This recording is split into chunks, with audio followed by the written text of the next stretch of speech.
Pronto, boa noite. Comecemos.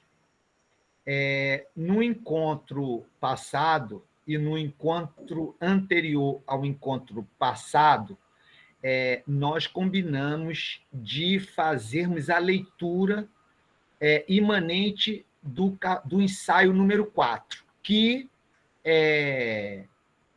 por coincidência, trata especificamente dos momentos do método da leitura imanente. Não é? Bom, ainda bem que Nélida não está aí, porque eu não tive tempo de fazer o que eu me propus a fazer no encontro passado, que era fazer uns PowerPoint para mostrar para vocês, para a coisa ficar claro. Mas eu acho que aquela figura que o Fábio compartilhou com vocês no grupo dos estudantes, naquela figura, né, do homem vitruriano, tem lá todos os componentes do método da leitura imanente. Né? Então, é o seguinte, veja, vou dizer para vocês como eu entendo a leitura imanente e vou começar a discutir a leitura imanente na página 420, o item 1, sobre categoria, conceito e complexo categorial. Tá certo? Eu entendo o seguinte: a leitura imanente é uma teoria sobre o estudo. A leitura imanente, ela eleva o estudo à categoria de análise.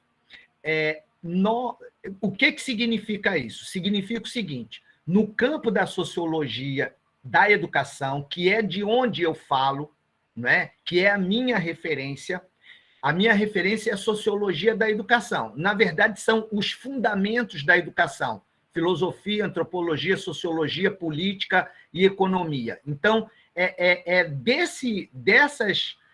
nestas disciplinas, né, que eu estou referenciado para construir, né, uma teoria sobre o estudo. Então, existe alguma teoria sobre o estudo? Nós vamos investigar que existe alguns ensaios, por exemplo, Spinoza, que escreveu A Correção do Espírito, né? A Correção do Intelecto, ele começa a sinalizar a necessidade de nós trabalharmos o nosso raciocínio sistematicamente. Não é? É só Spinoza que tem preocupação com isso, que, diferente da Ratio Studiorum, que é uma forma de proposição em que eles dão muito mais valor à gestão do trabalho, né, à gestão do ensino, à adaptação das pessoas na sociedade, à construção do respeito de uma hierarquia, de uma autoridade, de normas, de regra. Então, ao contrário da Ratio Studiorum, que vai nessa perspectiva, na perspectiva do controle, na perspectiva de criar de fazer com que as pessoas desenvolvam a capacidade de se inserir numa ordem social. E aí a escola jesuíta já é uma célula minúscula de uma ordem social, como a família como a prisão é. Então, a sociedade moderna construiu uma série de instituições. Essas instituições, muitas já existiam antes.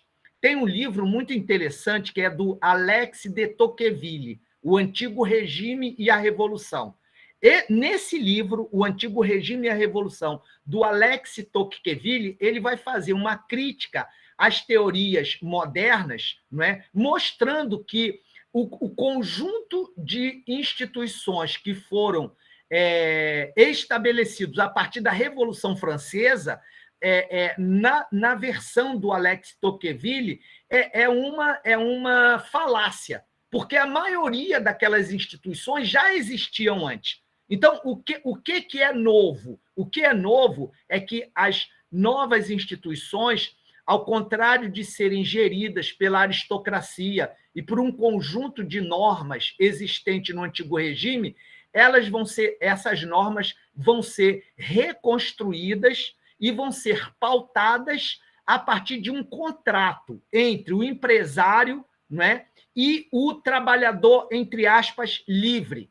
Então, a sociedade que vai se erigir, não é, a partir da Revolução Industrial, a partir da Revolução Francesa, muita coisa, muitas instituições, o próprio antigo regime, que é o Estado absolutista, já tinha em si um conjunto de instituições que serão reconstruídas a partir do contrato de trabalho, ou seja, a partir de uma lógica da contabilidade racional baseado no objetivo do lucro, não é? Então isso muda tudo, muda toda a estrutura da sociedade. O que acontece na sociedade moderna, na minha leitura, não é que essas instituições elas vão necessitar de uma atividade pedagógica, de um tipo de pedagogia, ou seja, de uma forma dos trabalhadores aprenderem. Na minha cabeça, pedagogia não tem nada a ver com didática. Didática é uma coisa, pedagogia é outra coisa. Pedagogia está relacionado às formas que os homens encontraram para aprender a viver. Né? Então, a pedagogia está relacionada a isso. Então, a pedagogia é necessária à existência, ou, se a gente quiser, a pedagogia está na existência, porque a pedagogia tem a ver com saber, tem a ver com as formas de se apropriar, não é, de saberes, de socializar saberes. Nisso, na socialização e na apropriação de saberes, está a pedagogia. Então, a sociedade que emergiu com a Revolução Industrial e com a Revolução Francesa necessita, não é, visceralmente, de um tipo de pedagogia que seja convergente para a afirmação dessa sociedade. Uma pedagogia que legitime essa sociedade. Né? E isso é muito claro entender. É muito claro entender porque desde Adam Smith, desde Ricardo, sobretudo na crítica à economia política feita por Marx, identifica-se alguma coisa que gera valor. Valor significa riqueza. Valor significa tudo aquilo que excede a produção das minhas necessidades. Tudo aquilo que excede a produção, além das minhas necessidades, é riqueza. Pode ser intercambiada, né? Então, a riqueza muda de configuração. Olha só como é que a riqueza muda de configuração. A riqueza que no antigo regime era relacionado a um bem fixo, a um bem imóvel, como a terra, não é? Na sociedade moderna, a riqueza são as mercadorias. É tudo aquilo, não é, que pode contribuir para a acumulação de capital. Então, tudo aquilo que contribui para a acumulação de capital é riqueza. Então, qual é a fonte dessa riqueza? Né? Adam Smith vai responder isso. Ele vai dizer: a fonte da riqueza é o trabalho. Não é dinheiro, não é juros, não é terra. A fonte da riqueza humana é o trabalho. Quando Adam Smith, né, cria a teoria do trabalho, ele cria, concomitante à teoria do trabalho, a teoria do valor, ou seja, existe existe algo na sociedade moderna que é invariável. Em todo o planeta, não é, você vai encontrar alguma coisa que gera riqueza. E o que gera riqueza é o trabalho. Então, veja que coisa interessante. Adam Smith constrói uma teoria universal do trabalho. Ele cunha no livro a natureza das riquezas. A riqueza das nações. Das riquezas das nações. Ele cunha uma perspectiva teórica que vai mudar, que vai criar uma nova teoria social, que vai fundamentar toda a sociedade moderna. Então Adam Smith descobre, ou seja, revela, ele joga luzes, ele traz à tona alguma coisa que estava encoberto para o pensamento fisiocrata, para o pensamento mercantilista, né? Os fisiocratas achavam que quem criava a riqueza era a terra, e todas as outras atividades eram estéreis. Depois, os mercantilistas eles vão desenvolver uma tese de que o ouro e a prata, ou seja, o dinheiro, a circulação, é que gera a riqueza. Quanto mais ouro e prata numa determinada nação, maior a riqueza. E aí Adam Smith, e não só Adam Smith, né, mas tem todo um conjunto de teóricos lá, junto com Adam Smith, né, Jean-Baptiste Say, um monte de autores que eu não vou ficar falando deles, não, que eles vão construir uma outra teoria social, uma teoria social extremamente avançada para todas as teorias que explicavam a sociedade anteriormente. Então, a sociedade capitalista não é só sociedade capitalista porque o capital governa os homens e as mulheres. Não é só por causa disso, não. É porque existe uma teoria capitalista da sociedade. Uma teoria que explica a origem do capital. Então, a origem do capital é o trabalho. Bom, se é o trabalho que gera riqueza, não é? Então, o que é que tem no trabalho? O que tem de especial no trabalho, né, que gera essa riqueza? Aí Adam Smith vai dizer: o que existe é o conhecimento do trabalhador. O trabalhador tem um conhecimento, não é? Ele aprimora esse conhecimento com a divisão do trabalho, com a especialização. Quanto mais especializado, maior é a produtividade. E quanto maior a produtividade, maior é a riqueza das nações. E aí ele vai dar um exemplo da produção de alfinete. Como é que se produz o alfinete na Inglaterra, para demonstrar, não é, socialmente, como é que surgem as riquezas. Essa teoria que vai ser estudada pelos empresários e que vai ser introduzida nas empresas. Então, isso é muito importante para a gente entender. Então nós, com Adam Smith, conseguimos enxergar, conseguimos visualizar que existe alguma coisa que gera riqueza. O que gera riqueza? O trabalho. Sim, mas o que o trabalho tem? O trabalho tem conhecimento.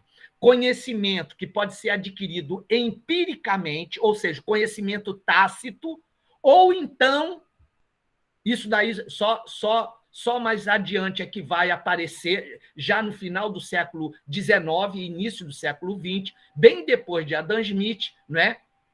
Então, esse conhecimento, né, que cria riqueza pode ser o conhecimento tácito, que se adquire com a experiência, mas pode também ser o quê? O conhecimento científico, ou seja, o conhecimento, não é, que contribui para a elaboração das inovações tecnológicas.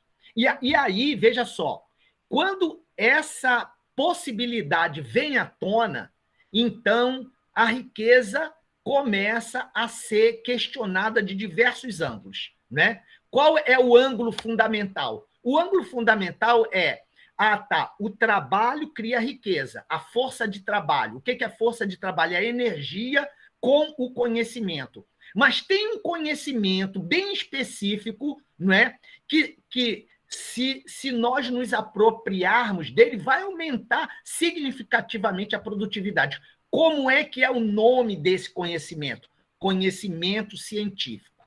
Quem é que vai elaborar e propor essa ideia? Bacon, Francis Bacon. Francis Bacon vai elaborar uma teoria do conhecimento científico, né? E vai demonstrar que a importância do conhecimento, o conhecimento que é importante para a sociedade, é o conhecimento que ajuda a produzir garfo, que ajuda a produzir pano de prato, é o conhecimento que ajuda a produzir camisas, enfim, é o conhecimento que ajuda a produzir mercadoria. É isso que é ciência, não é? A ciência, né, desde quando ela nasce, na Inglaterra, com Francis Bacon. Ela é direcionada, ela é entendida, ela é concebida como alguma coisa que é acoplada ao trabalho, ela desenvolve inovação tecnológica. E as inovações tecnológicas têm a possibilidade de aumentar a produtividade. O que significa isso? Aumentar muito, muito, muito, de maneira significativa, o lucro. Pronto. Diante dessas concepções, diante desses entendimentos, o século XX vai fazer uma revolução no âmbito da ciência. Por quê? Porque a ciência ela é a base do capitalismo, né? Em dois sentidos. No sentido ideológico, no sentido de legitimar um processo de acumulação que aparentemente é impessoal, porque a ciência não pertence a ninguém, né? Então é impessoal, né? E ela também ela é ideológica, porque a ciência não se revela comprometida com a exploração do trabalhador, muito pelo contrário, né? Nenhum cientista, nem da educação, nenhum cientista, nem da sociologia, da medicina, se identifica como intelectual orgânico do capital. Mas é isso que são os cientistas. Os cientistas, querendo ou não, eles são intelectuais orgânicos do capital. Então, todos os laboratórios de ciência, não é? Toda essa territorialização de pesquisa, financiamento CNPq, etc., tudo isso, não é para constituir um vínculo orgânico, né, com o sistema capitalista. Então, aí, no século XX, nós vamos ter o quê? Um boom de instituições de ensino médio, superior, ou seja, todo o Estado Nacional vai construir um sistema nacional de ensino. Por quê? Porque é o pressuposto da produção de riqueza. O que nós vamos assistir a partir das teorias sociológicas de Durkheim é uma aproximação da teoria social com a teoria das corporações. E aí Durkheim vai escrever uma série de livros enfocando a relação da educação com a moral. Então, a educação, antes de tudo, não é? Ela contribui para a moralização.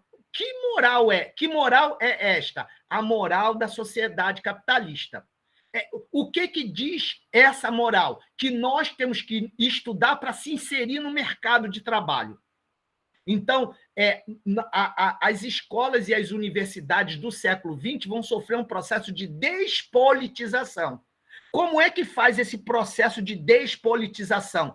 Territorializando a ideia de que a educação está relacionada com o desenvolvimento tecnológico, com o desenvolvimento de inovação, com o desenvolvimento da ciência. Quando eu falo isso, quando eu construo um argumento fundamentando, não é, a educação no âmbito da construção do pensamento racional, o que eu estou fazendo é despolitizando o processo educacional. Ou seja, eu estou legitimando o processo de dominação do capital.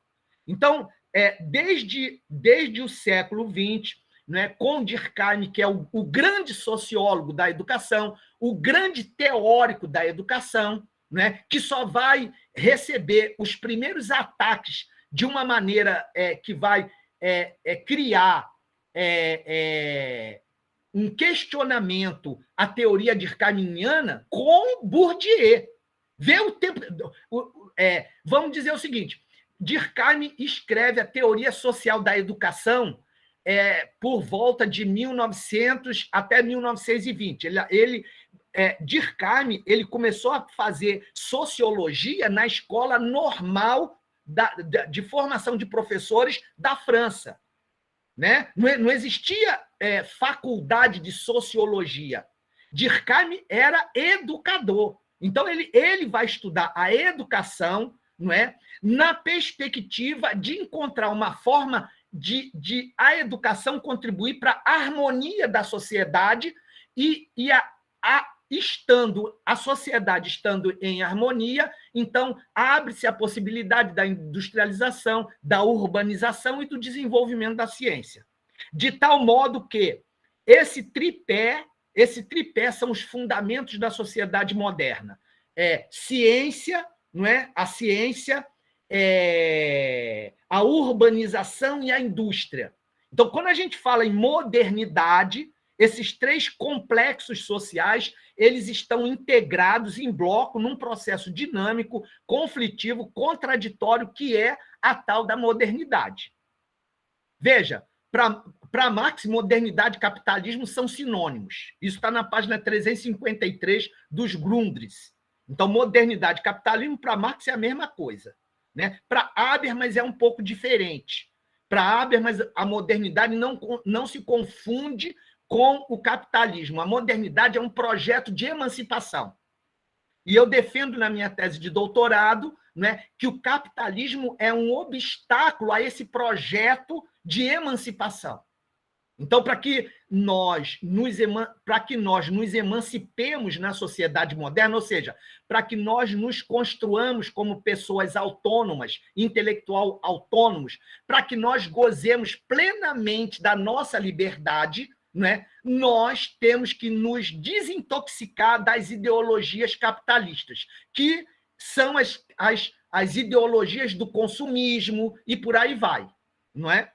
Então veja só, duas coisas importantes, não é? O que cria riqueza, o que cria valor é o trabalho. O trabalho é uma categoria invariável, existe em todas as sociedades, tá certo? Mas existe uma coisa significativa no trabalho, que são os conhecimentos. Os conhecimentos não são homogêneos, eles são diferenciados. Existe um tipo de conhecimento, que é o conhecimento tácito, que é o conhecimento empírico, e ele é muito pouco reflexivo. Por quê? Porque ele é meramente operacional. Esse conhecimento operacional, ele é o que o Tardif chama, ele está no âmbito do que o Tardif chama de epistemologia da prática, não é? Então, esse conhecimento tácito é muito pouco reflexivo, ele não permite o ser humano desenvolver nem a crítica, nem a criatividade. Mas, de qualquer maneira, ele não perde a importância por isso. Mas ele é diferente do conhecimento, por exemplo, teórico, do conhecimento que é produzido a partir de um processo de trabalho intelectual.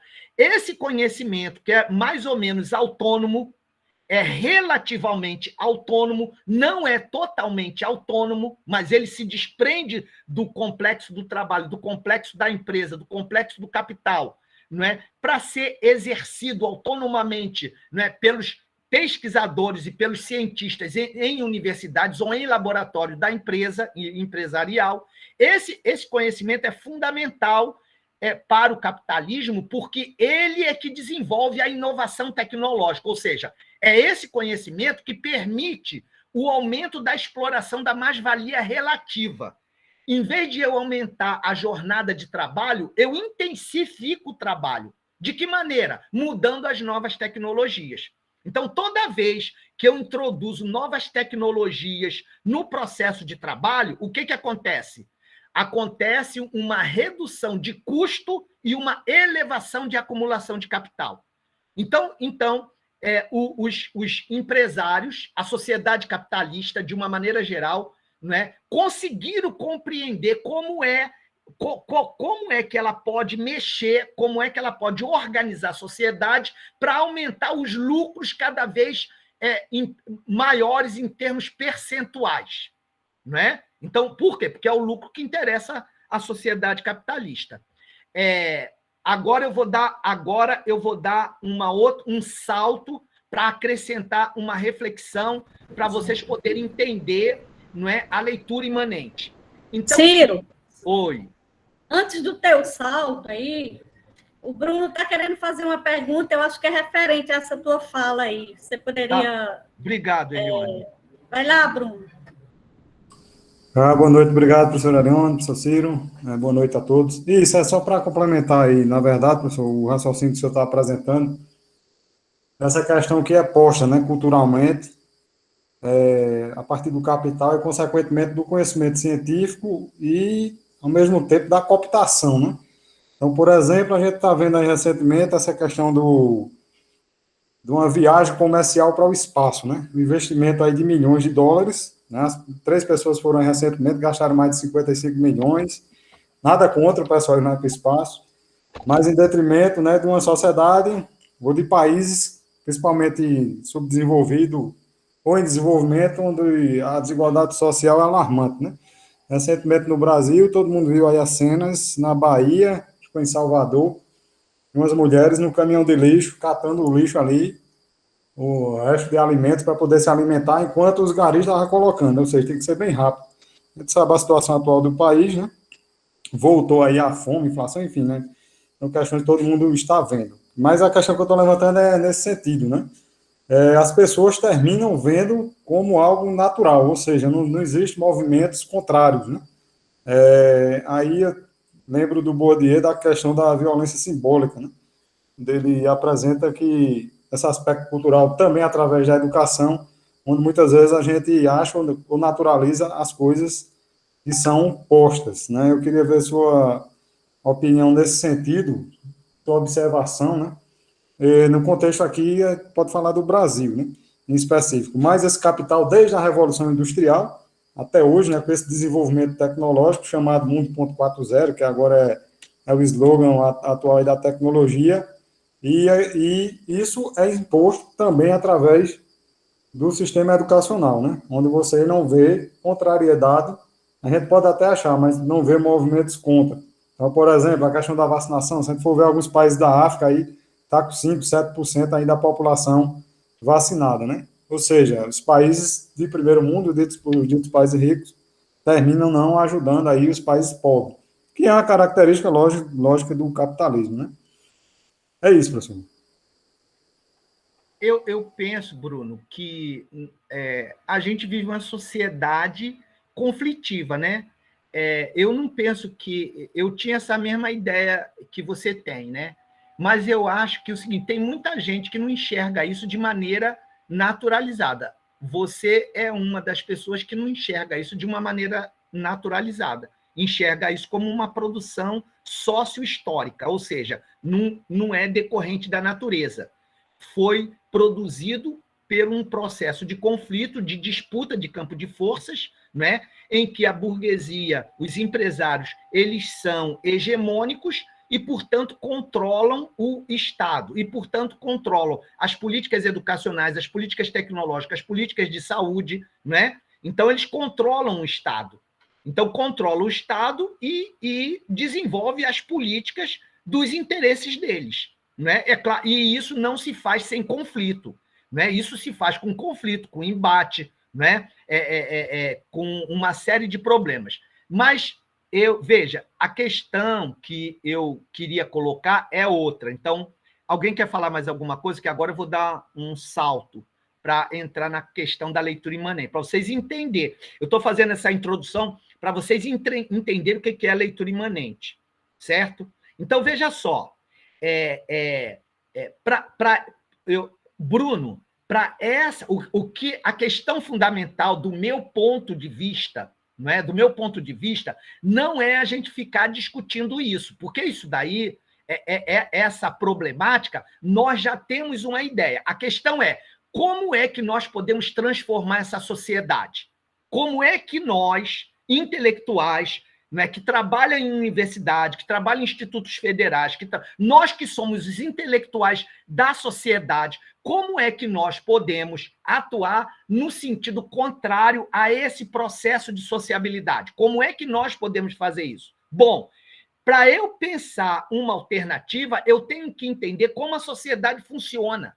Então, o problema é que esse tipo de sociedade precisa de uma educação que se estrutura, não é, baseado nessa categoria fundamental que é o ensino.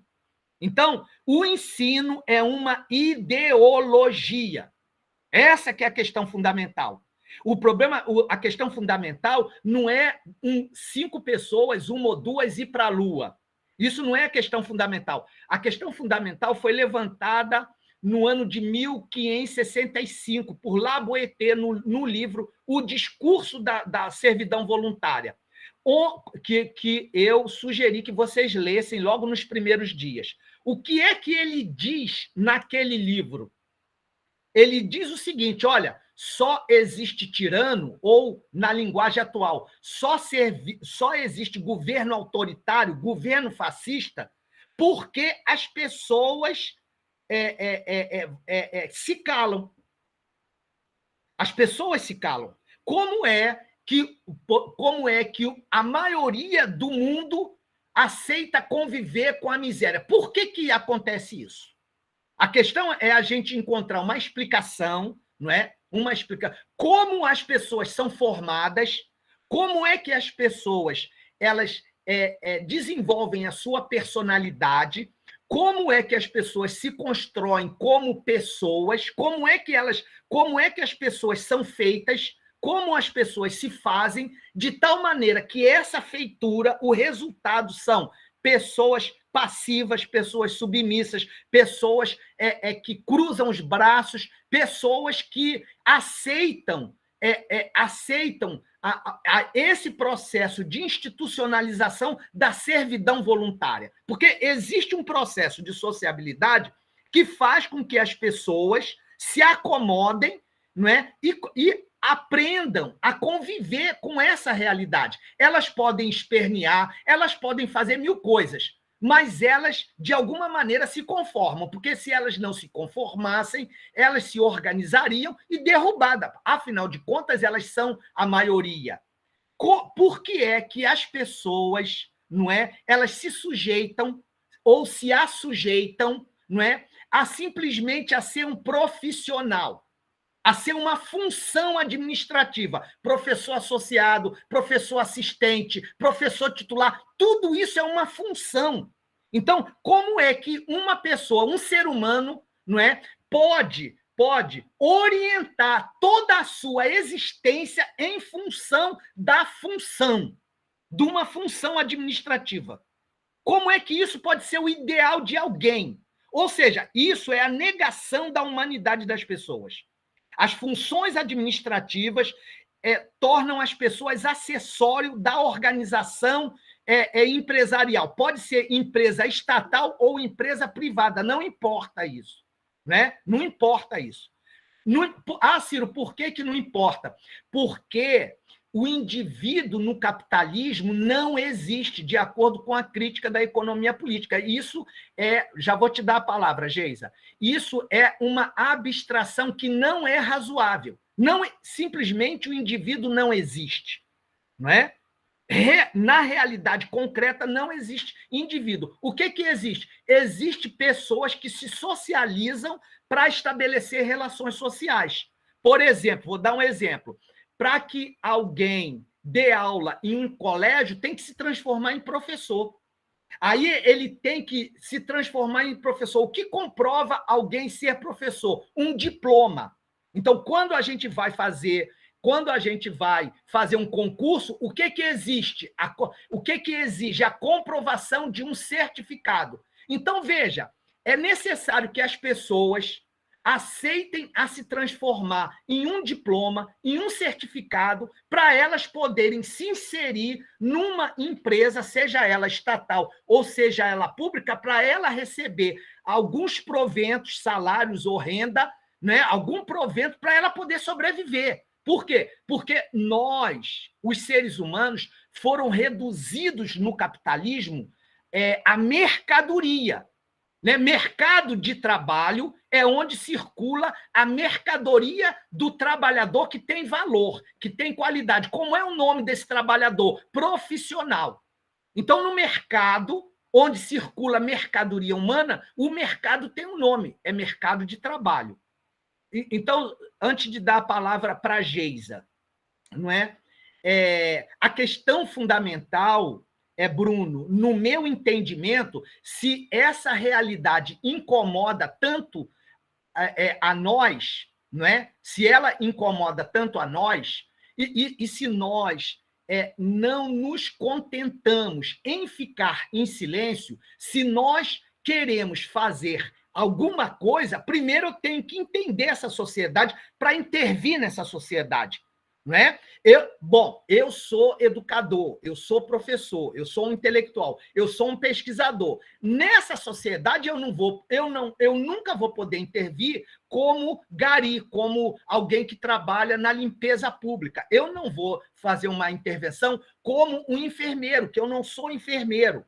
Eu não posso fazer uma intervenção nessa sociedade de uma maneira jurídica, que eu não sou advogado. Então a minha pergunta, não é, que está na base da elaboração da leitura imanente, é a seguinte: bom, eu vivo numa sociedade capitalista em que os homens são reduzidos à mercadoria. O que significa isso? Que nós somos formados, nós somos formatados, né, como mercadoria, ou seja, nós somos transformados em profissional. Todo profissional é uma mercadoria ambulante. Então, a qualificação profissional, a formação profissional, né, é necessária ao sistema capitalista. Nós nos transformamos em mercadoria através do sistema de ensino. Então, a profissão liga a escola à empresa. Quem liga a empresa à escola é a profissão.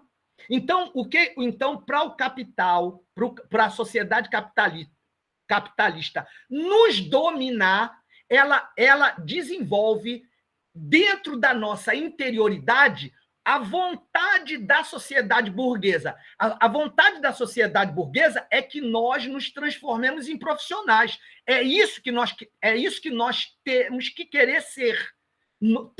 Todos nós, todos vocês, nós não devemos querer ser nada além do que profissional. É isso que interessa ao capital, é isso que interessa à sociedade burguesa. Qual é a questão para mim, Bruno? A questão para mim é que a sociedade ela vai me formando, ou seja, ela vai me formatando, né? Ela vai gerando em mim uma forma de ser, uma forma de existir no mundo, que é essa forma profissional. Então, na medida que eu vou estudando, desde a pré-escola até os programas de pós-graduação, a instituição de ensino vai interiorizando, não é, na minha memória, no meu campo de percepção, de que a profissão é uma coisa boa, que a profissão é alguma coisa que vai me dar estabilidade econômica, que a profissão vai me distinguir na sociedade, vai me tornar uma pessoa importante. Então, a nossa mente vai sendo territorializada por uma linguagem, né, né, que vai vai criando uma disposição subjetiva para eu aceitar esse discurso de uma maneira natural, inquestionável, de tal maneira que eu não veja, de tal maneira que eu fique cego, que eu não veja, que eu não enxergue outra possibilidade, não é, na sociedade de ser, a não ser profissional. Toda essa discussão está desenvolvida no primeiro capítulo do livro Conhecimento, Riqueza e Política, com profundidade. Não é? Toda essa discussão está lá naquele livro lá. Então, é o seguinte, veja, eu já sei, então eu já descobri como é que a sociedade faz isso, Bruno, que você está falando. Como é que a sociedade faz com que nós naturalizemos o processo de dominação? Porque o ensino, as escolas, as universidades, elas desencadeiam um processo de dominação sobre as pessoas. O agente desse processo de dominação são os professores e os alunos, sobre o chicote, sob o chicote do gestor. Então, todos os gestores são intelectuais orgânicos do capital. Então, eu crio um sistema de tal maneira que o sistema ele é encadeado, é estruturado com uma perfeição tão grande que é muito difícil um professor questionar, porque ele vai ter que cortar na carne. Ele vai ter que enxergar que ele é um agente do capital. não é? Todo gestor é um agente do capital, mas é claro, a sociedade não vai falar isso. A sociedade vai apresentar um plano de cargos e carreira que é uma estratégia de dominação do capital e vai falar o seguinte, olha, você quer melhorar sua qualidade de vida, então você tem que fazer mestrado, você tem que fazer doutorado, você tem que fazer pós-doutorado. Aí o seguinte, a gente faz mestrado, faz doutorado, faz pós-doutorado e a porra da vida não melhora de qualidade nunca, caralho de asa. Entendeu? Aumenta o trabalho mais ainda. A gente trabalha agora com esse negócio de ensino remoto, agora o troço tá demais. A gente não tem vida. Então, quer dizer, o trabalho intelectual, com as novas tecnologias de comunicação e informação, precarizou o trabalho docente e o trabalho discente também, né? O trabalho docente, porque se você bobear, você fica o dia inteirinho respondendo e-mail e mandando mensagem do WhatsApp. É uma pessoa perguntando, professora, vai ter isso, já deu a nota, não sei o que, eu não sou no sistema. É um inferno. E tem que dar parecer, e tem que fazer seminário, tem que fazer curso de extensão, e tem que fazer isso, tem que fazer. Porque se você não fizer, você não tem elementos para você fazer progressão. E aí entra as metas, o planejamento. Então, quer dizer, toda administração serve para administrar. Aí uma coisa mais importante é que todo esse processo de gestão ele é transferido para a máquina, que aí você não vê mais o gestor. É a máquina que marca o horário, é a máquina que você tem que usar para colocar no sistema. Então, vamos segurar essa outra reflexão, que é muito importante para eu entrar na leitura imanente.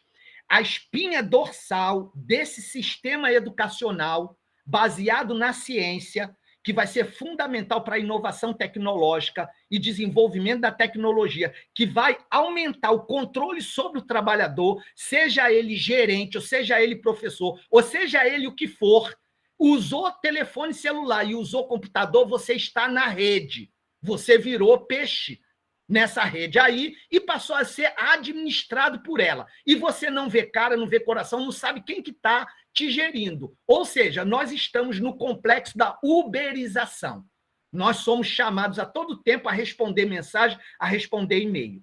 Então, nesta nova realidade, o fundamento dessa realidade todinha que eu estou falando para vocês, ou seja, a pedagogia que vai legitimar todo esse processo está no ensino, né? O ensino é para mim, na minha leitura, vice, o ensino é a espinha dorsal desse sistema. Então, eu digo o seguinte, você quer entender a sociedade capitalista, você quer entender como a população de uma nação capitalista vive, estuda a vida do professor.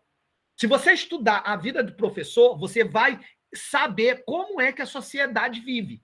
Se a sociedade tem qualidade de vida, se a sociedade não tem qualidade de vida. Por quê?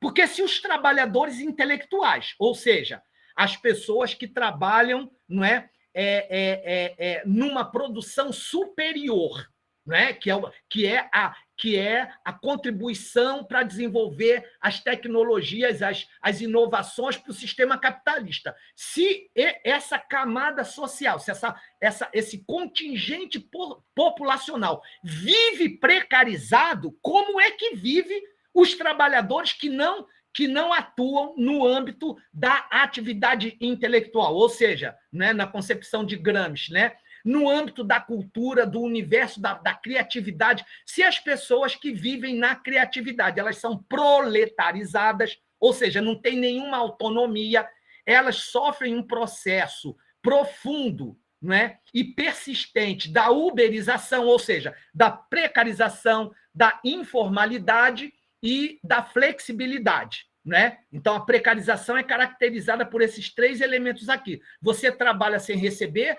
então você é informal. Você é flexível porque você é gestor, você é professor, você é escritor de artigo, é escritor joga nas 12 posições. Então, isso é flexibilidade. Né? E a outra coisa é você produzir e o retorno desse teu trabalho ser ínfimo. né? Ou seja, há uma precarização muito grande. Você trabalha e você não recebe. O que significa? Expropriação de mais valor. É isso que significa. Então nós estamos numa sociedade que nós temos que desatar um problema. Essa que é a questão da leitura imanente. A questão da leitura imanente não é preenchimento de formulário e não é só criar intelectuais capazes de escreverem bem, com excelência, uma tese e uma dissertação. É isso também. Mas a leitura imanente se propõe a transformar as pessoas. E a nossa tese é o seguinte: nós nos formamos na medida em que nós personificamos uma forma social. Essa ideia foi tirada do Capital, né? Quando Marx diz como o dinheiro se transforma em capital. Então,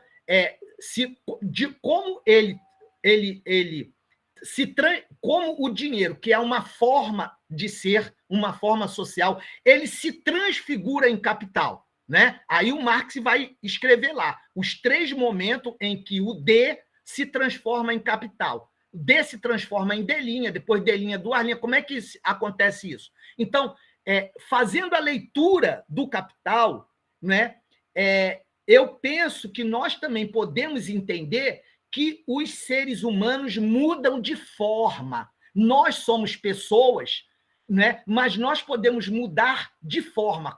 Quando eu me transformo em mãe, eu não sou mais uma pessoa. Eu sou uma pessoa dotada de responsabilidade, de compromisso jurídico, né? Que responde na justiça maus tratos de criança. Então, como mãe, eu sou transformado numa forma social. Como pai, eu sou transformado numa forma social. Como trabalhador assalariado, eu sou transformado numa forma social. Então, a leitura imanente, ela parte desse pressuposto que nós, as pessoas, elas se transformam em uma coisa que não é ela mesma, é uma coisa que foi projetado pelas relações sociais capitalistas.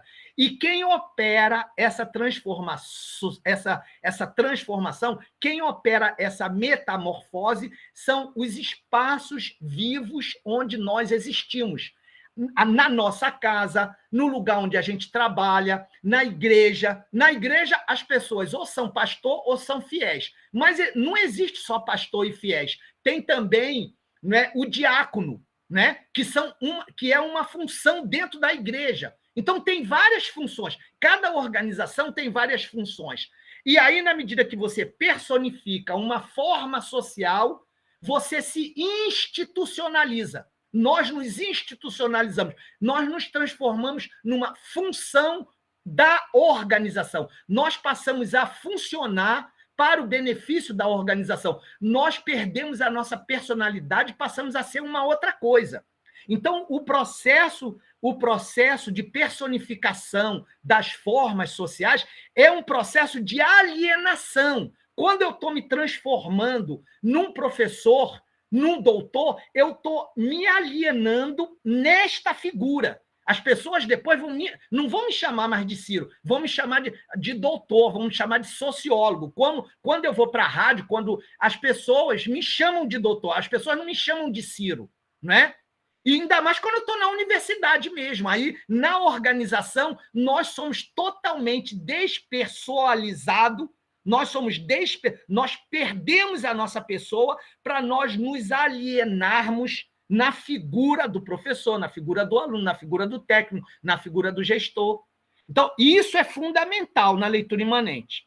É porque contra isso que a gente vai criar a teoria da leitura imanente, que é uma teoria social, que, ao invés de ser uma teoria do ensino, é uma teoria do estudo. Estudo como atividade humana sensível. Pronto, eu paro aqui porque a Geisa quer perguntar para eu dar sequência. Não, você já tocou no ponto que eu estava pensando, que era sobre o fetichismo da mercadoria. Quando você fala assim, quando a gente se coloca... Tá me ouvindo? Estou, perfeitamente. Quando a gente se permite se profissionalizar e se profissionalizar para a gente, pelo menos como você está colocando, por ser uma alienação, para a gente está fazendo algo bom na nossa mente. Quem aqui não passou anos e anos estudando para passar no concurso? Eu, por exemplo. Quem aqui não sonha em entrar no doutorado? Então, assim, seria um fetichismo que a gente busca porque traz status social, querendo ou não. Por mais que a gente tenha essa compreensão toda, que a gente está aqui discutindo no grupo, que o objetivo é esse, compreender, tirar essa venda que tem nos nossos olhos para tudo isso, infelizmente a realidade é essa, né? A gente se profissionaliza pensando em uma realização pessoal, por mais que seja um serviço prestado ao capital, a gente é dominado, a gente é o tempo todo manipulado, e isso é criado dentro da gente, essa vontade, seria o que o Marx chama de fetichismo da mercadoria, que como é uma mercadoria, o profissional é uma mercadoria, a gente está se formando mercadoria, todos nós queremos ser a melhor mercadoria possível para se colocar da melhor maneira possível no mercado, e às vezes não é nem pela remuneração apenas, é pelo status social, que é isso que você está colocando. O professor Dr. Ciro, onde a gente chega, obviamente, que qualquer pessoa, aqui nesse grupo, que aqui tem mais 10 pessoas, né? Que tem nossas caras aqui, mais 10 para mim. Todo mundo que está aqui nesse curso hoje, de certa forma, teve um privilégio, no sentido de ter acesso a uma educação que poucas pessoas têm. Eu estou no doutorado, isso já me coloca em uma posição de privilégio, inclusive de um olhar diferente quando eu digo que eu sou servidora da UFAL e faço doutorado. E isso, querendo ou não, isso mexe com o nosso ego. Então, existe, sim, esse fetichismo da profissionalização, que é muito difícil de romper. Eu não sei qual é o teu estágio de estudo e compreensão que consegue visualizar isso de forma tão clara e cristalina, que não se deixa iludir, sei lá, não se deixa dominar por esse fetichismo. Mas a maioria de nós aqui nesse grupo, inclusive, que está ouvindo eu falando nesse momento, tem sim esse sentimento de busca de realização pessoal com a profissionalização. Pronto, então é isso mesmo, Geisa. Nós não temos como fugir a essa norma. Isso é uma norma. É por isso que Durkheim escreveu Educação e Norma Social.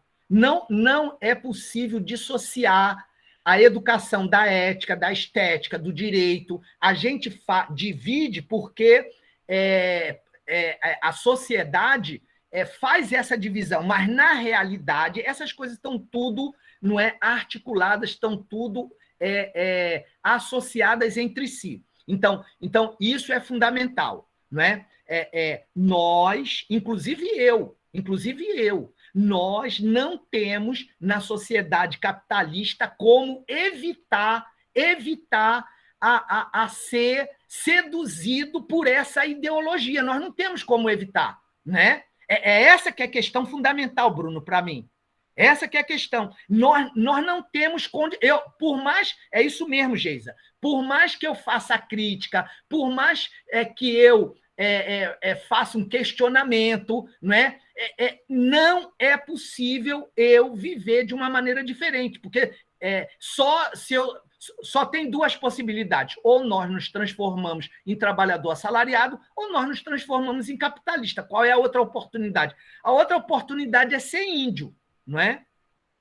A outra oportunidade é ser índio, ir para a selva, né, e viver da natureza. Né? Mas eu também não sei se os índios também são tão puros hoje e no século XXI, né? Não sei se eles são tão puros assim, né? Porque tem muitas tribos, né, que usam tecnologia de ponta e falam inglês fluentemente, entende? Então os índios também eles estão inseridos no século XXI, mas a questão fundamental é essa que Geisa acabou de falar aí. Quando eu entro na escola, que eu recebo um livro, que eu começo a escrever, concomitantemente, eu vou também escrevendo na minha interioridade humana. Eu vou delineando, eu vou costurando. É um trabalho artesanal, feito com as mãos. Né? Eu vou territorializando a minha mente de uma linguagem, de um glossário, de um vocabulário que vai fazendo o meu ser. Nós somos feitos de linguagem, de emoções, de sentimentos. Então, as emoções e os sentimentos, elas são constituídas pelas palavras. Né? Então, o nosso corpo é um território geográfico, é um espaço. Né? E esse espaço, né, ele vai sendo preenchido por um conteúdo que são palavras. Então, as têm poder. Elas têm poder porque as palavras elas são apoio das minhas ideias, elas são apoio das minhas crenças. Como é que eu creio em função das palavras que eu consegui assimilar? Então nós somos constituídos dessas linguagens. Essas linguagens despertam nossos sentimentos. Então, quando eu falo profissional, quando alguém fala em profissional, essa palavra vem cheia de sentimentos, ela vem cheia de emoções. E aí, quer dizer, quando a gente tem encontro com essas palavras são apresentadas como palavras inquestionáveis, como palavras que proporcionam status, proporcionam glória, proporcionam grandes conquistas, reconhecimento e status. Quem não quer ser profissional? Todo mundo quer ser profissional. Ninguém não quer ser profissional. Ninguém quer deixar de ser profissional. Porque os nossos pais disseram, quando nós éramos criança, que quem não é profissional puxa a carroça. Pelo menos meu pai falava isso. Então, todo mundo quer ser profissional. Então isso é fundamental. Quando nós estudamos história, geografia, não é? Políticas educacionais, sociologia, filosofia, química, física, concomitantemente, nós vamos nos fazendo, a linguagem vai nos fazendo. Então, o currículo é fundamental. O currículo de uma escola é fundamental, porque o currículo são os conteúdos que nós socializamos, que nós compartilhamos. Então, o currículo vem repleto de ideologia. Ele vem inseminado por uma série de interesses para fazer com que a sociedade ela seja reproduzida socialmente. Né? Ainda que a reprodução sempre é diferente, mas a sociedade ela precisa se reproduzir. E ela se reproduz a partir dessas identidades. Né? Identidade é o ato é o sentimento de pertencer a alguma coisa que nos pertence. Então, é a definição de Milton Santos. Identidade é o sentimento de pertencer a alguma coisa que nos pertence. É isso que é identidade. Então, nós construímos uma identidade profissional, uma identidade como pedagogo, uma identidade como sociólogo, e a gente defende isso com unhas e dentes.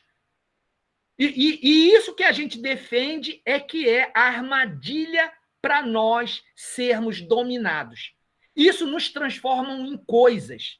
Isso nos coisificam. Quer dizer, transforma o ser humano numa outra coisa que é necessário ao capital e não a nós. É necessário para o capital que as pessoas sejam engenheiros, médicos, sobretudo bolsonaristas, né? É muito importante para a sociedade que ela seja assim. Então, Bruno, não é? Tem algumas questões que a sociedade, de vez ou outra, ela coloca em questão que turva o nosso olhar, desloca o nosso olhar de coisas importantes e relevantes para coisas secundárias. E aí a gente vive no mundo da preocupação. A gente vive preocupado com a miséria, a gente vive preocupado com uma série de coisas que está fora do nosso centro prático de ação, que nós não conseguimos resolver. Não é? E tem coisas que nós podemos resolver e que é muito mais relevante do que uma série de problemas e que nós não colocamos na nossa agenda e nós não colocamos na nossa pauta, não é, para nós pensarmos sobre isso. Então, a questão é o seguinte, a questão que a leitura levanta é o seguinte, a primeira questão que a leitura imanente levanta todas as vezes que nós estamos fazendo alguma coisa, nós estamos nos formando. Se eu estou cozinhando, eu estou me aprimorando na cozinha. Se eu estou lendo, eu estou me aprimorando na leitura. Se eu estou falando como eu estou falando aqui, eu estou me aprimorando na eloquência discursiva. Então, tudo que eu faço é importante para a minha formação. Então, peraí. Então, a gente tem que fazer uma pergunta. Isso que eu estou qual é a contribuição que isso que eu estou fazendo para a minha formação?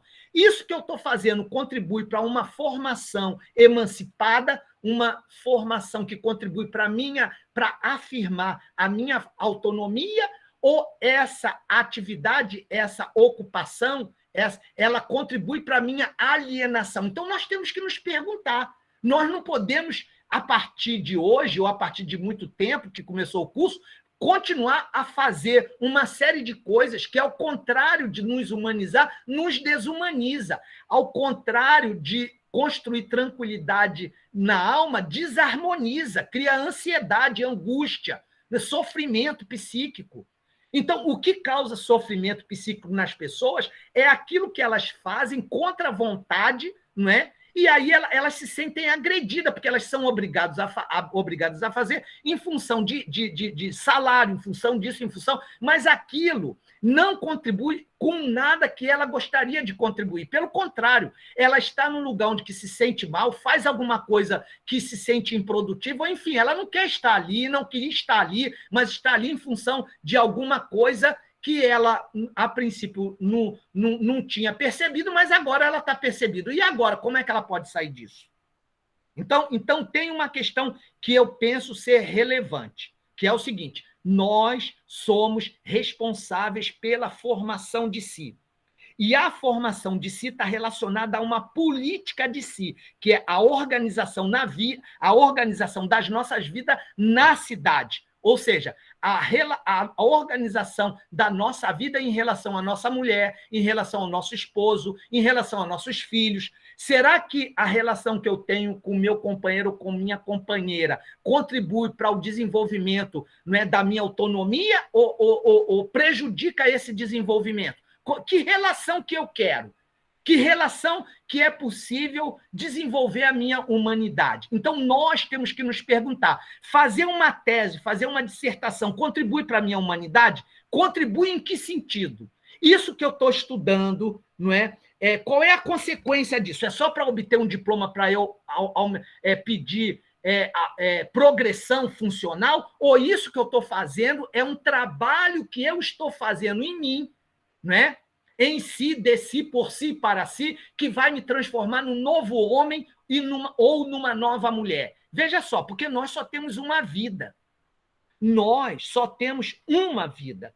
E, na medida que nós vivemos em atividade. Então, se eu estou vivendo numa atividade que me aliena, se eu estou vivendo uma atividade, não é, que me coisifica, que eu não me identifico. Então quando chegar no final da minha vida, o que é que eu vivi? Em que eu me construí? Em que eu me construí? O que é que eu fiz comigo? O que é que eu fiz comigo? Porque nós fazemos conosco. Então veja só. Então, a leitura imanente tem a ver com essa discussão da formação de si. E nós somos responsáveis pela nossa formação. A formação tem a ver com um tipo de política, que é a política de si. A política no sentido da polis, né? De quando nós fazemos alguma coisa ou queremos conquistar alguma coisa, nós temos que organizar a nossa vida. Nós temos que estabelecer, não é, limites nas nossas relações e estabelecer prioridades, senão a gente não consegue conquistar aquilo que a gente está querendo. Então, a gente tem que organizar a nossa vida na cidade. Então, isso faz parte de uma política. Que política é essa? A política de si. É o que você faz com você mesmo. Ou seja, a política de si está relacionada com o governo de si.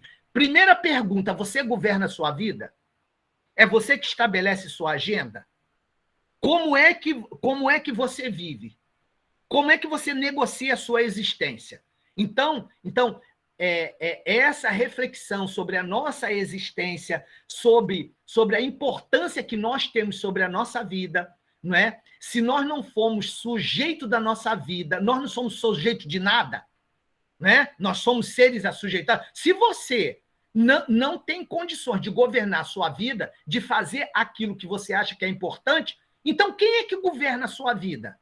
Então, a leitura imanente, ela traz todos esses problemas existenciais, né? Traz todos esses problemas para colocar a questão de que autônomo é a pessoa que se dá norma. É isso que é autonomia. Autonomia não é aquele que se dá norma, não é aquele que é normatizado pelo Estado, pela administração de uma instituição. Essas pessoas perdem a autonomia. Então, livre são as pessoas que fazem alguma coisa.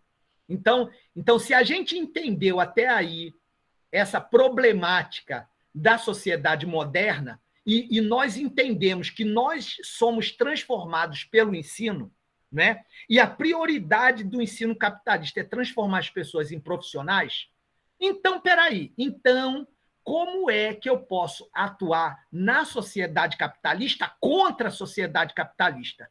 Então, aí vem a primeira tese da leitura imanente, através do estudo. O estudo é uma atividade humana sensível, é um trabalho de si, em si, por si e para si. É um trabalho que ninguém pode estudar por nós. Ou nós estudamos, ou não tem como. Como é que as pessoas vão estudar para mim? Como é que eu vou aprender alguma coisa se eu próprio não estudar? Então, veja, nós descobrimos uma categoria fundamental, que é uma categoria que se contrapõe à profissionalização. Porque quando você estuda, você não se profissionaliza. Ninguém contrata estudioso. Nenhuma empresa contrata estudioso. Entendeu? O estudioso é uma forma social anticapitalista. É uma forma social que está voltado única e exclusivamente para a pessoa que estuda.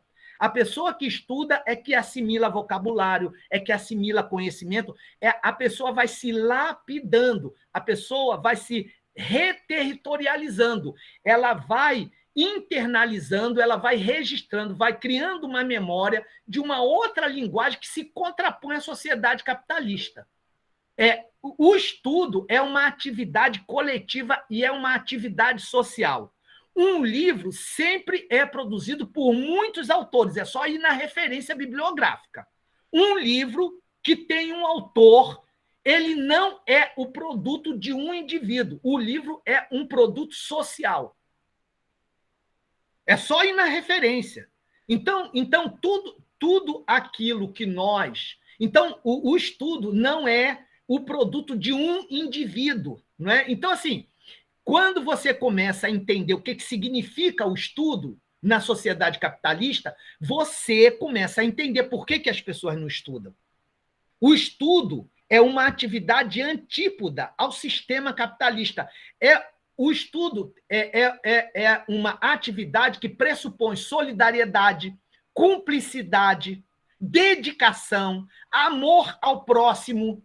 É a atividade mais cristã da cristandade, é o estudo. Não é à toa que existe o seminário. E os padres inventaram a primeira escola do mundo, que foi a escola lá de Roma, não é, com a Ratio Studiorum. Mas por que os cristãos inventaram? Minha gente, se não fosse o estudo, a gente vivia melancólico, né? O estudo é um trabalho artesanal, é você poder trabalhar em você mesmo.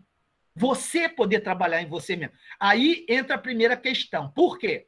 Porque o estudo só pode ser realizado por homens e mulheres livres. Ou seja, o estudo só pode ser praticado no tempo livre, porque estudo não é trabalho. Estudo é realização humana. Veja, quando eu falo que o estudo não é trabalho, no sentido capitalista, não dá para você produzir em série quando você estuda de fato. Não tem como. Impossível. Então, o estudo o ritmo do estudo é o ritmo da vaca ruminando. Vocês já viram a vaca ruminando? Como é que ela mastiga? Demora 1 hora, 3 horas mastigando uma porra de uma moita que ela colhe. Se você ficar olhando a vaca, você chega a dar nervoso, né? A gente que é homem e mulher ocidental, que está acostumado com esse ritmo, engole logo vaca. Aí a vaca mastigando.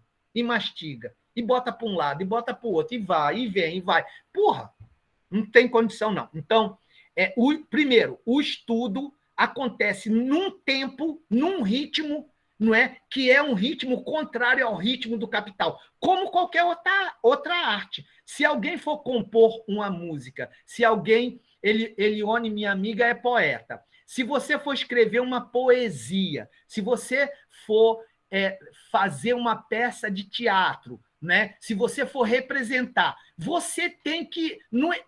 isso é um tempo, é um tempo completamente outro. Não é o tempo da fábrica.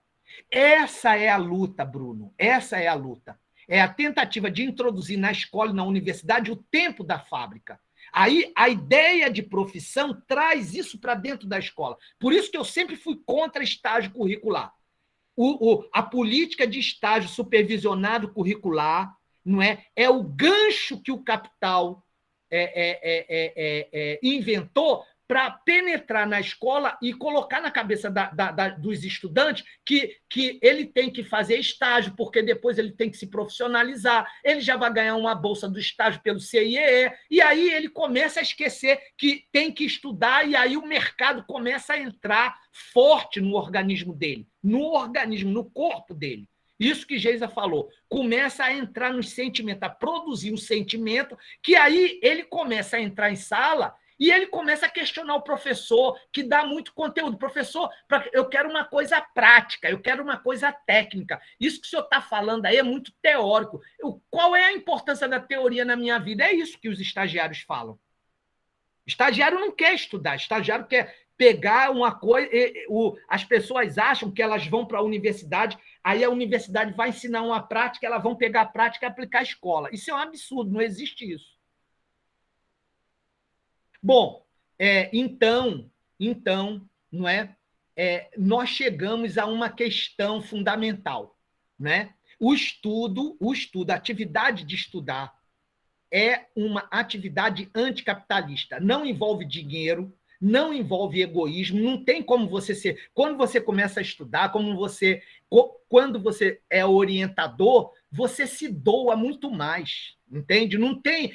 Você tem que estabelecer cumplicidade. Eu sei que muitas vezes isso não é possível com os orientadores, porque eles são muito ocupados, né? Mas eu, com os meus orientandos, eu sempre me esforcei em estabelecer uma relação amistosa, uma relação de amigo, de compreensão, de sentar junto, conversar junto, de trabalhar junto, escrever às quatro mãos. Todo mundo é autor. Então, assim, isso foi muito bom, porque aí esse tipo de coisa foi tirando de mim a vaidade, o egoísmo, né? A ideia de você ficar se projetando como alguém mais importante daquilo que você é. Então, a convivência com os alunos, a convivência com a minha filha foi, de certa maneira, né, recortando, me reeducando, porque a gente tem que querer se reeducar, ser uma pessoa melhor. Como é que a gente pode fazer? A gente só pode fazer com o olho do outro, respeitando os limites do outro, e isso é muito difícil na nossa sociedade. É muito difícil alguém ter paciência, entendeu? De explicar, de sentar, é muito conflito, às vezes briga também. Então, é uma coisa que só com... Eu vou dizer uma palavra aqui que é muito importante, mas não é com essa... mas é uma palavra também que é só com amor que você consegue fazer com que os estudos aconteçam. Do contrário, fica muito difícil. Então, é o seguinte, então nós chegamos a uma categoria, não é, que me parece que ela merece ser investigada por uma série de pessoas, né? São muito poucas pesquisas que existem no campo da educação sobre o estudo. Não existe política de estudo, existe política de ensino. Política de estudo não existe. Então eu acho que bom, diante dessa problemática toda, a gente se pergunta, o que é o estudo? Como é que se realiza o estudo? Então as pessoas estudam? Como elas estudam? Como é que elas estudam? Alguém já investigou isso? Alguém já perguntou aos alunos, pediu para eles registrarem como é que eles estudam? vou ser mais radical. Os professores estudam? Como é que eles estudam? Qual é a teoria de estudo que eles assimilaram, que orientam ele nos estudos deles? Ou eles estudam de maneira assistemática, de uma maneira arbitrária? O estudo é uma coisa que se faz individualmente, não é um trabalho social, é uma coisa individual, que cada um tem a sua maneira de fazer. Será que não tem possibilidade da gente construir uma proposta de estudo coletiva em que todo mundo se beneficia dela? Né? De que forma o estudo pode transformar o leitor em escritor? O que significa escrever? O que significa escrever? Bom, quais são os instrumentos de trabalho do estudo? Lápis, caneta, caderno. Eu tenho caderno, como é que eu registro as minhas coisas nos cadernos? O que eu faço de mim enquanto intelectual? Né? Eu tenho consciência, eu já fiz um exame de consciência sobre a forma dos procedimentos que eu realizo e as conquistas que eles me oferecem. Uma outra pergunta: os professores que estudam compartilham a forma como eles estudam com os estudantes? Isso é uma forma normal, corrente, nas escolas e nas universidades? Normalmente, os professores entram na sala de aula e perguntam aos alunos como eles estudam. Como é que os professores e os alunos tratam o estudo? E por que eles tratam desta forma e não tratam de outra forma? O que eu estou fazendo aqui? Diálogo crítico. Isso tudo são o quê? Questões norteadoras. São aquilo que Paulo Freire chama de problematização. Eu estou problematizando, né? A partir de uma teoria social, que é uma teoria social sobre o estudo.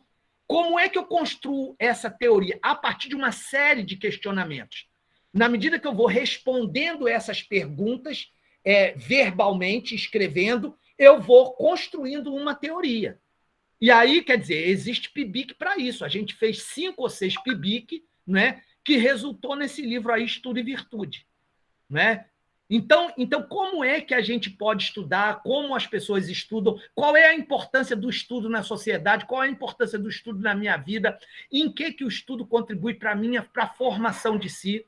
O estudo tem alguma relação com a política de si? Qual é? Então, a primeira coisa que veio na minha cabeça foi aquele texto do Rodrigo Ventura. Foi associar o estudo a uma ética das virtudes e uma estética da existência. Ou seja, quando nós estudamos, nós tornamos o nosso interior mais belo, a nossa humanidade mais reluzente, os nossos sentimentos humanos mais à flor da pele.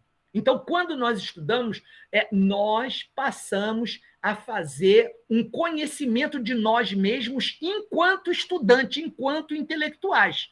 E veja, eu não estou falando num contexto de açougueiro, num contexto de bancário, num contexto de jogador de futebol. Eu estou num contexto de professores e estudantes. Eu estou perguntando aos professores e os estudantes como é que eles estudam. Eles têm consciência? Eles já escreveram alguma coisa sobre isso?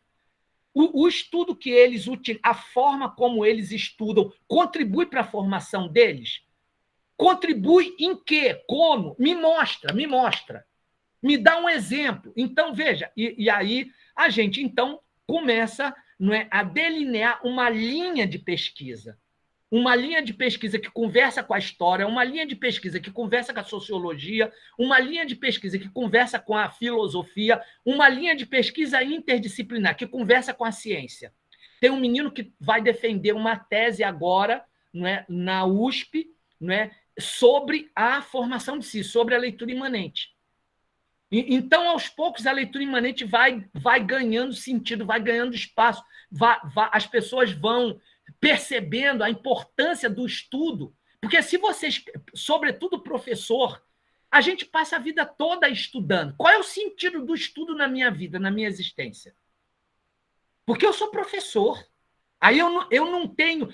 eu não tenho a mínima consciência do que é que eu faço comigo, porque quando eu estudo, eu estou fazendo alguma coisa comigo, eu estou fazendo alguma coisa com a minha alma, com o meu espírito, com a minha razão de ser. Olha só, ser professor é existir no mundo existir no mundo de um determinado modo. Ser professor é um modo de viver, é um modo de vida. Como é que eu vivo isso? Como é que eu vivo o ser professor? Então eu penso que é muito importante no século XXI, né, com a globalização, a precarização, né, com a indústria 4.0, né, que seria a indústria 4.0 não é nada mais do que aumentar o processo de controle do trabalho intelectual. É isso. A indústria 4.0 é transformar todas as atividades humanas gerenciadas por sistemas microinformáticos. Se você tiver um computador, internet, você pode ser gerido. E aí você pode trabalhar, você pode fazer um monte de coisa no computador. O próprio computador é uma forma de gerir o ser humano. Toda a importância da tecnologia é isso. A importância da tecnologia é que eu transfiro para a máquina o lugar de um administrador. Então, eu torno o poder do capital impessoal. Eu invisibilizo o processo de dominação social. Eu torno invisível. Né? A tecnologia torna invisível o poder. Eu não vejo o poder. Pelo contrário, como o Geisa estava falando, se eu estou usando um computador de última geração, um laptop de última geração, se a velocidade da minha internet é uma velocidade extrema, eu sinto orgasmo por isso, eu fico feliz com isso. E isso aí reside, não é, a minha desumanização, aí reside a minha prisão, aí reside a minha subsunção real ao capital. Ou seja, eu passo a me confundir com o próprio processo capitalista. E esse processo capitalista, o ritmo desse processo é determinado pelas tecnologias de informação e comunicação. Então, é o seguinte, nós chegamos a uma pergunta fundamental. Como é que se estuda? Né? Nós já sabemos a importância do estudo. Agora, uma pergunta: como é que se estuda? Pronto. A leitura imanente é uma sugestão. Tem um monte de sugestão. Nós só estamos fazendo uma sugestão, né? Que não é uma camisa de força, é flexível. Cada um. Não existe. Eu fiz leitura imanente certo ou eu fiz leitura imanente errado. Não existe esse critério. Por quê? Porque a leitura imanente depende de cada pessoa, ela é individualizada.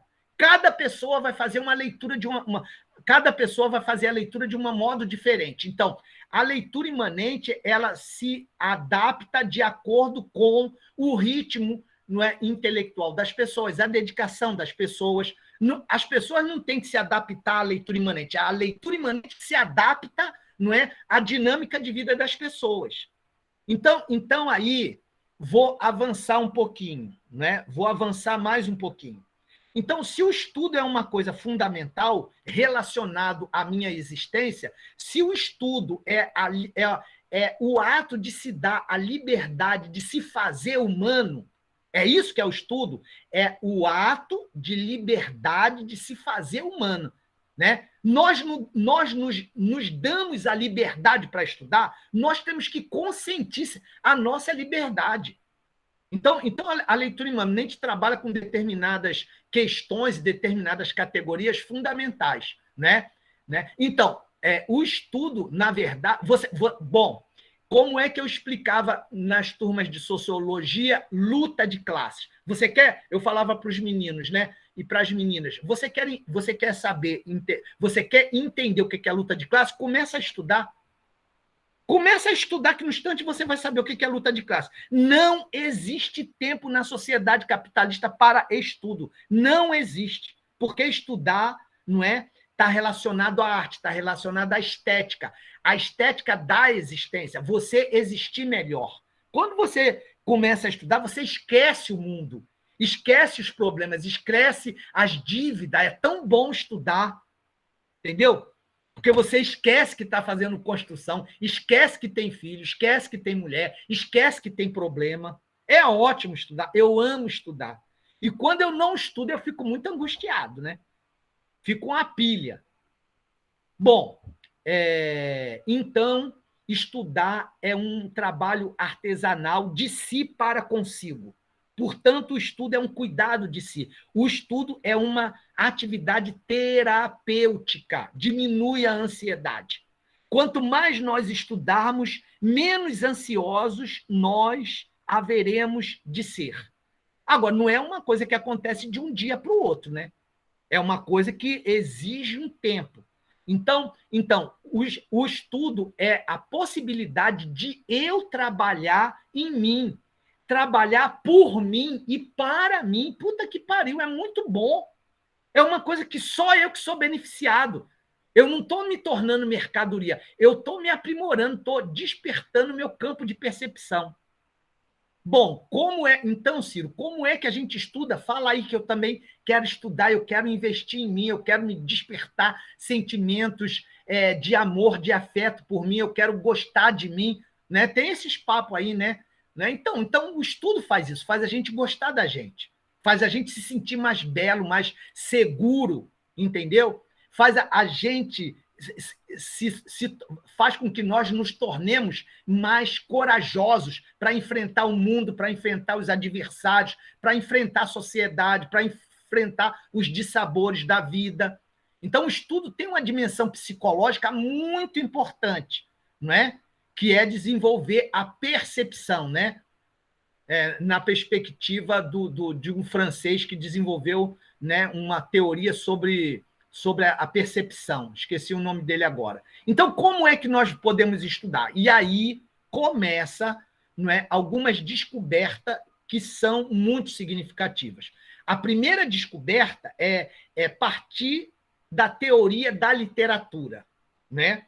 A literatura diz que os gêneros literários, além de ser uma criação, é uma composição. Da mesma maneira que nós compomos um arranjo musical, nós compomos um texto. Então, um texto não se escreve de qualquer jeito. Por quê? Porque o texto vai mexer com... Nós podemos mexer com os sentimentos das pessoas. Nós podemos provocar raiva. Nós podemos ser sarcásticos. Nós podemos ser dramáticos. Nós podemos ser românticos. Então, nós podemos usar todos os gêneros literários para o texto ficar interessante para alguns e desinteressante para outros, não é? Então, nós podemos provocar emoções, sentimentos. O ser humano é um vulcão. O ser humano é um vulcão, né? Prestes a entrar em erupção. O que desencadeia a erupção? A palavra. A palavra. Se você chegar perto de uma pessoa e falar assim, você é tão bonita, você é linda, eu te admiro tanto, assim, você se veste legal. Agora, se você chegar para um professor e falar assim, rapaz, tu tem uma boca fedida do cão, vice. Ou então a pessoa vem chegando e você sai assim, bota a mão na... Porra, é horrível isso. Então, é o seguinte, as palavras, elas têm poder. Então, a literatura... ela desenvolve... Sartre tem um texto sobre a escrita, né? Poe, que é um americano, tem um texto sobre a composição. É só jogar na internet, composição, né? O Frei Beto tem um livro de literatura sobre a composição. Então, quando a gente escreve uma tese, um artigo, né? Uma dissertação, né? O que nós estamos colocando nisso é o nosso espírito, é a nossa alma. Então, como é que a gente vai fazer uma coisa de qualquer jeito? Como é que nós, né, que vamos colocar a nossa alma num texto, vamos dar vida a um texto, a gente não dá muita importância a isso. Um texto é uma extensão do nosso ser. Então a gente não deve nunca escrever uma coisa e dar para alguém ler sem fazer revisão.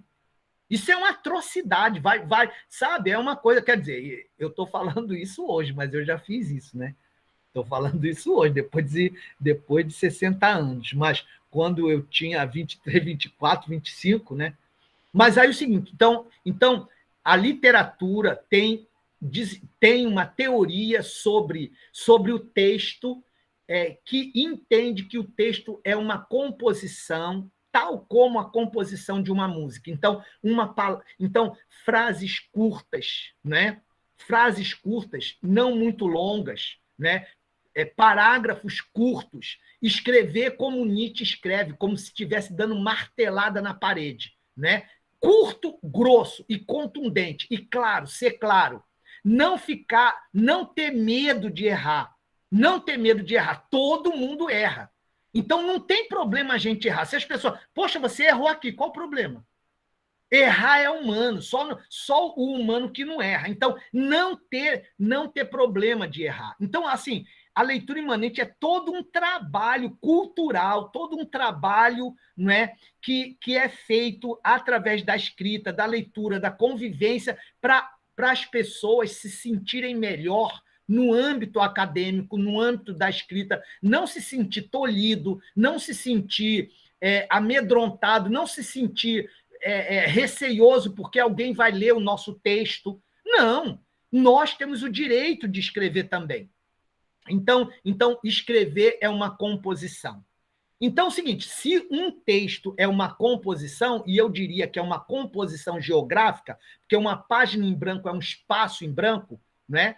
E o espaço em branco pode se tornar um espaço vivo na medida em que eu começo a registrar as palavras, o verbo, começo a dar sentido a alguma coisa que era em branca, que era branco, dá um sentido humano, né? Um sentido que emociona, que faz as pessoas chorarem, faz as pessoas rirem, faz as pessoas se interessarem, faz as pessoas ficarem perplexas. Então, veja, escrever é uma arte. Escrever é alguma coisa muito significativa. Escravo não escreve. Escravo não escreve. A história do escravo é contada pelos senhores de escravo, né? Os escravos, para escreverem, eles têm que, pelo menos, se sentir livre, se sentir. Quando você começa a escrever, você começa a imaginar. A tua mente começa a te projetar para uma série começa a projetar uma série de questões, começa a fazer você se tornar esperançoso, então você começa a desenvolver utopias, e escrever é um perigo, não é? Escrever é um perigo, né? Sugerir que as outras pessoas escrevam é outro perigo. Não é à toa que Sócrates tomou cicuta. Não é à toa que Nietzsche foi tratado como tal. Não é à toa que Marx foi perseguido o tempo todo. Não é à toa isso. Não é à toa. Né? As palavras, os livros, fazem parte da criação de uma civilização. De uma civilização. Então tá. Se o livro é uma composição, a leitura imanente, ela propõe, então, que nós façamos uma decomposição e, no final, uma recomposição. A decomposição é feita no diálogo crítico para identificar as unidades significativas, que são as unidades elementares da geografia textual, que são as categorias, os conceitos e as ideias. Todo texto acadêmico, né? Todo texto que de gênero acadêmico tem categoria, conceito e ideias. Então, se todo texto tem isso, então nós podemos nomear essas categorias, né, de unidades significativas. O Lessa chama de unidades elementares, não é? Então, as categorias são as células de uma geografia textual. É o menor ser de um texto, como o átomo de um texto, a célula de um texto, o DNA de um texto.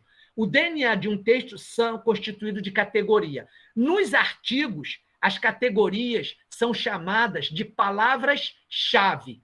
Então, aonde que estão as categorias? Os próprios textos indicam, ou no título, ou no artigo acadêmico, é obrigado escrever lá as categorias, que são as palavras-chave. E essas palavras-chave são as palavras que nós não podemos sair de um texto sem memorizar. Sem memorizar. Então, a leitura imanente se propõe, não é, a contribuir para criar a memória das pessoas. A memória é importante. Sem memória de palavras, de vocabulário, eu não consigo escrever e eu falo muito mal. Então, durante muito tempo, com o domínio do piagetianismo, né, da espontaneidade da aprendizagem, nós expurgamos do processo da formação a memorização, como se a memorização fosse alguma coisa perniciosa, né? Então, os professores que primam pela memorização, esse daí é muito conteudista. E aí a gente fica, né, criando uma certa... um determinado distanciamento com determinadas atividades que são fundamentais para a formação intelectual básica. Então, é o seguinte, quando eu, no diálogo crítico, né, eu identifico as unidades significativas, que são categoria, conceito, ideias, e as palavras que eu desconheço, que eu tenho que colocar e olhar no dicionário e registrar, escrever para eu poder criar memória, né? Então, eu estou decompondo o texto nas unidades significativas. Mas um texto, ele não é só constituído por unidades significativas, ele não é só composto por essas unidades. Ele também é composto pelas unidades epistemológicas, e isso os próprios escritores dizem. O objetivo desse artigo é esse. Então, o objetivo é a unidade significativa. Outra unidade significativa, pressuposto. Outra unidade significativa, postulação, tese, hipótese, axioma. Tudo isso é a linguagem da ciência. Então, é por isso que é a unidade epistemológica. E os próprios escritores colocam lá as unidades epistemológicas. Quando a gente vai ler, a gente não pode ler de qualquer maneira e passar batido nessas unidades, porque senão nós corremos o risco de concluir a leitura e não compreender o texto. Porra, texto difícil, não entendi nada. Mas sim, como é que você lê o texto? Você estudou o texto? Você decompôs o texto? Você identificou as unidades significativas? Qual é a questão norteadora? Qual é a questão que o autor pretende responder? Sempre o autor registra lá uma pergunta que ele procura se orientar para poder responder responder no texto, né? Responder algum problema, né? Porque um texto tem um problema. O que é o problema? O problema é a pergunta. As pessoas se perguntam, se dão perguntas para poder responder. Então, se a gente não lê com o devido cuidado, a gente não identifica. Aí, o seguinte, aí eu vou recuperar uma pergunta da Elione. Como é que, Ciro, que na leitura imanente assegura, não é, o critério da coerência, não é, da interpretação do leitor em relação àquilo, não é, que o escritor quis dizer? Como é que o leitor trabalha a visão, né? Porque o leitor ele trabalha muito com a visão e muito pouco com a audição. Ele trabalha com a visão, mas não é só com a visão, ele tem que escrever. Ele tem que escrever. E aí, na medida que ele vai identificando as unidades significativas no texto, que ele vai identificando as unidades epistemológicas no texto, na medida que ele vai registrando as questões norteadoras, elaboradas e formuladas pelos escritores, o que ele está fazendo? Ele está praticando a autenticidade da interpretação. Ele não está simplesmente omitindo opiniões. Ele está fazendo uma leitura imanente, ou seja, o que importa na leitura imanente é as pessoas compreenderem o que o autor está propondo, postulando. Qual é a tese do autor, do escritor? Depois que ele identifica, assimila, aí ele pode fazer a reflexão que ele quiser, não é? Mas antes não. Como é que a pessoa vai ler um texto sem nem compreender o texto, faz determinadas afirmações que não têm fundamento? Então, isso é um problema muito grande. Quem vai mostrar isso de uma maneira fundamental é o José Chazin, num livro sobre o método em Marx. Então, um livro que o José Chazin escreveu, não é, sobre o método em Marx, não estou vendo aqui, senão eu ia mostrar para vocês. Mas eu já falei aqui nas primeiras aulas, né, quando a gente discutiu o método em Marx. Então, naquele livro ali, o Chazin vai mostrar a importância de fazer a leitura imanente. Então, ele vai pegar dois autores e vai mostrar as passagens em que os autores fizeram uma leitura de Marx. E é uma coisa impressionante. Aí o autor começa a fazer uma série de comentários sobre Marx, aí depois ele pega, não é, os parágrafos que o autor fez o comentário e coloca do lado. E você vê a distorção que é feita. Aí, depois que ele faz essa comparação, mostrando os equívocos das interpretações, aí ele vai fazer uma leitura do mesmo texto, mostrando que, como a leitura imanente, ela preserva a autenticidade da interpretação. Ou seja, a interpretação tem que ser coerente. Como eu posso ser coerente com a interpretação? Então, a leitura imanente se propõe a isso, não é? A fazer com que os leitores não distorçam o texto, não coloquem na boca do escritor aquilo que ele não disse, que é muito fácil fazer isso.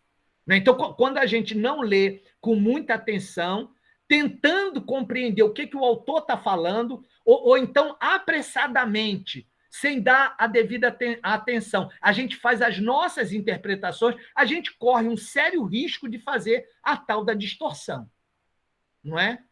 A tal da distorção textual. Então, é o seguinte, a leitura imanente, não é? Ela sugere um procedimento, que são 4 momentos, né? São 4 momentos. É claro que isso é uma sugestão, né? Então, o primeiro momento é o diálogo crítico. O que é o diálogo crítico? É uma conversa que nós fazemos com o autor. Então, por exemplo, aqui, ó, no item 1, não é? No item 1, que discute categoria, conceitos e complexo categorial. Né? Aí diz lá, categoria é uma forma de ser. Pronto, na primeira frase já foi dito qual é o conceito de uma categoria que por coincidência, é a categoria. Categoria é uma forma de ser. Então, isso é muito interessante, né? Isso daí é um distanciamento da perspectiva filosófica de Kant e da perspectiva filosófica de Hegel, né? Isso é uma postulação de Marx no pós-fácil do Capital e depois aparece em vários livros do Lukács, em vários. Então, categoria é uma forma de ser. Quer dizer, quando eu digo política educacional, e eu entendo que política educacional é uma categoria de análise, então eu estou dizendo, a leitura imanente entende que essa categoria é uma forma de ser, né? Aí, que ser é esse? Que ser é esse? É o conceito da categoria. Né? O que é o conceito? O conceito é a descrição do que a forma de ser é. Então, para eu conceituar alguma coisa, né, algum ser, eu tenho que descrever o ser. A descrição do ser, a natureza do ser, a cor do ser, não é? As características do ser, as qualidades do ser, tudo isso vai constituir, não é, o conceito de um determinado ser. Então, se eu pegar política educacional como categoria, o conceito dessa categoria é a descrição do que a categoria, do que a política educacional é para um determinado autor. Não é? E isso em tudo. Se eu quiser discutir a ideia de energia em física, eu tenho que descrever o que é a energia para, por exemplo, não é, para Einstein. Se eu quiser saber o que é a força da gravidade, eu tenho que descrever o que é a força da gravidade. Veja, ao mesmo tempo que a leitura imanente diz o que é o conceito, ela também diz para nós como é que nós temos que construir os nossos conceitos nas pesquisas que nós realizamos. Se eu estou querendo estudar o ensino médio, primeiro de tudo, eu tenho que saber o que é o ensino médio. Ou seja, eu tenho que saber o que diferentes pesquisadores disseram sobre o ensino médio. Primeira coisa de uma pesquisa é o quê? Fazer o levantamento bibliográfico. Segundo passo de uma pesquisa, ler essa bibliografia que eu levantei. Ler. Como é que eu leio? Aí que está o problema. Tem muitas pessoas que leem a bibliografia sem método nenhum. Lê simplesmente fazendo fichamento, ou lê simplesmente fazendo resumo. Aí lê, concluiu, tá. Agora escreve aí a dissertação, escreve a tese, aí trava. Por que trava? Porque não tem memória, porque não fez leitura imanente, porque não identificou as unidades significativas dos diferentes textos que leu. Então, quando alguém vai fazer uma tese que tem uma referência, por obrigação tem que entregar a leitura imanente para o orientador, para o orientador saber que realmente a pessoa está estudando, que a pessoa está memorizando, não é? Então, fazer a leitura imanente, o método da leitura imanente ajuda muito, porque um artigo de 10 páginas, a leitura imanente dá umas 30, 60 páginas. E focalizada. 30 páginas, 60 páginas, não é abobrinha, falando sobre a história não sei o que, coisa e tal, que não leva a lugar nenhum. Não é isso. Vai fazer o texto sobre aquilo que compreendeu, sobre aquilo que interpretou, identificando a categoria, fazendo os mapas da unidade significativa, fazendo a interpretação compreensiva, que é um texto de introdução, desenvolvimento e conclusão. Ou seja, quem faz leitura imanente e vai para uma tese e vai para uma dissertação, janta a banca, janta. Por quê? Porque ninguém mais estuda do que as pessoas que estão fazendo a própria pesquisa. Ninguém estuda mais. Agora, se as pessoas também não estudarem e, na hora da defesa, apresentar insegurança, aí fica patente que a pessoa não tem domínio suficiente daquele conteúdo para fazer a defesa. Então, a insegurança, essa coisa que muitas pessoas, né, ficam angustiadas, com a leitura imanente desaparece. Vou contar uma história para vocês, não é? Tem um menino do grupo de pesquisa que se chama Denis Avelino. E aí eu orientei o TCC dele na geografia. Na monografia dele foi 220 páginas. Eu vou mandar depois, pedir para o Fábio disponibilizar o trabalho dele para vocês. Se vocês lerem o trabalho, vocês vão ver assim, porra, isso é monografia? As mulheres falaram, não, Ciro, isso daqui não é monografia, não. Isso daqui é uma dissertação. Qual é o problema? Qual é o problema de um aluno de graduação fazer um TCC que para a banca parece uma dissertação? Qual é o problema disso? Tem problema? Eu acho que não tem problema. Eu acho que isso, claro, né? O Denis ficou super feliz. Claro que o estudante vai ficar feliz. E aí ele defendeu o TCC dele com brilhantismo, com segurança, não é? Recebeu um monte de crítica, porque crítica é normal, né? Mas ele estava seguro, fez os slides dele, foi lá, deu o recado dele. É isso. O que a gente pede do aluno é isso. O que é exigido de um aluno é que ele tenha capacidade de desenvolver o texto dentro das normas técnicas, com autonomia e com capacidade. Então só para concluir que já são 20 e 59. Ai, poxa. Agora murchei. Então, categoria é uma forma de ser. Por ser uma forma, admite existir conteúdo correspondente. Este conteúdo, para ser compreendido, exige ser traduzido conceitualmente. Portanto, o conteúdo de toda forma de ser ganha sentido através do conceito. E o conceito é constituído por um conjunto de palavras, signos e significados que dão sentido ao conteúdo da forma de ser. Então, só nesse parágrafo já está definido o que é categoria e está definido o que é conceito. Como é que eu identifico? Pelo verbo ser. Então, por exemplo, categoria é uma forma de ser. O que é a categoria? É uma forma de ser. Tudo que vem depois do verbo ser é o conceito. Então, tem uma outra descoberta que a gente fez, né? É o verbo. Quando a gente lê, a gente tem que prestar atenção no verbo ser, para a gente poder descobrir o conceito. Bom, gente, são 21 horas. Para ser inglês, eu sugiro que nós terminemos aqui. Eu acho que hoje foi bom, né, porque a gente conseguiu avançar um pouco na leitura imanente. Eu não sei o que vocês, né, avaliam do encontro de hoje. Eu acho que foi muito melhor do que do encontro passado.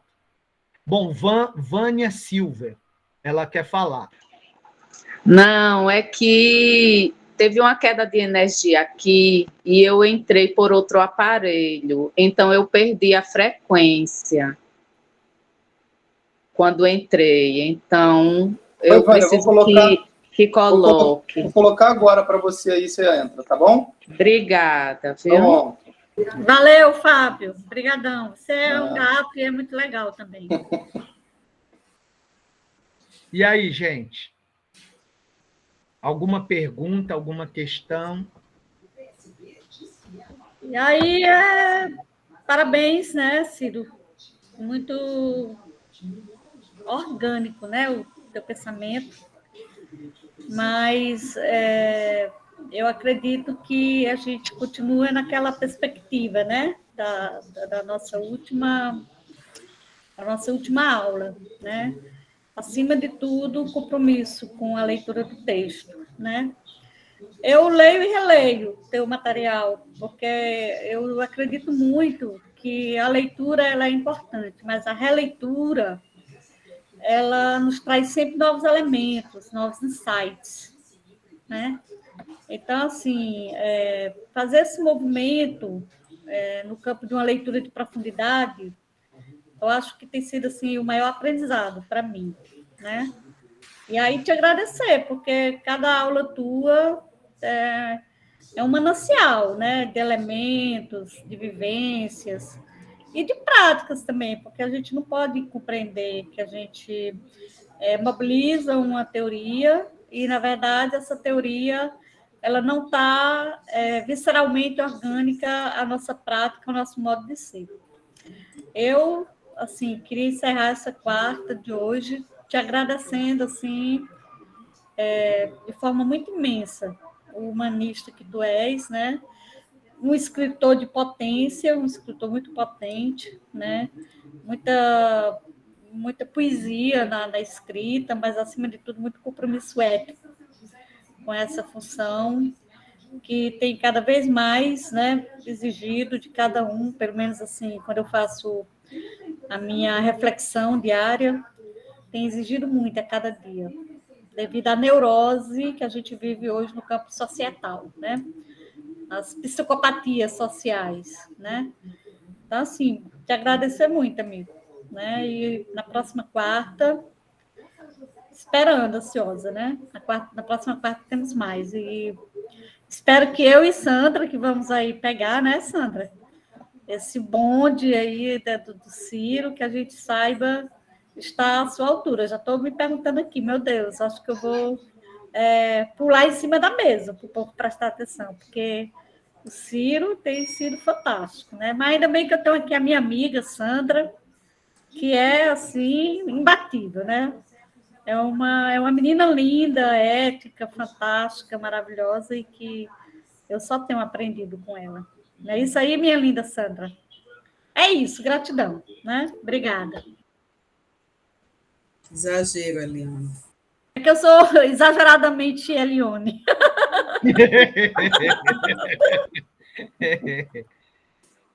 Sim, gente. Mais alguém quer falar alguma coisa?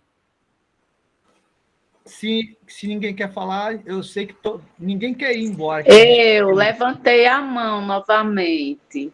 Então, Desculpa por não ligar a câmera, que está tudo escuro aqui em casa. E dessa vez eu levantei a mão, não foi por conta da chamada, é para dizer, Ciro, que minhas leituras têm sido diferentes, não é? A partir desse curso. Eu não sabia ler antes desse curso, não é? E com todas esses diálogos que eu tenho participado, eu tenho amadurecido muito nas minhas leituras. Obrigada a você, obrigada a Elione, professora Sandra também, que a gente não se conhece pessoalmente, mas a hora vai chegar. Obrigada, abração. Boa noite para todos. Boa noite, Vânia. pessoal. Boa noite, minha gente. Boa noite, Boa pessoas. Gratidão, Ciro. Ótima Boa aula. noite, gente Boa boa. noite a todos. tchau, Boa noite, queridos. abraço. Amos todos. Amos todos. Valeu, professor.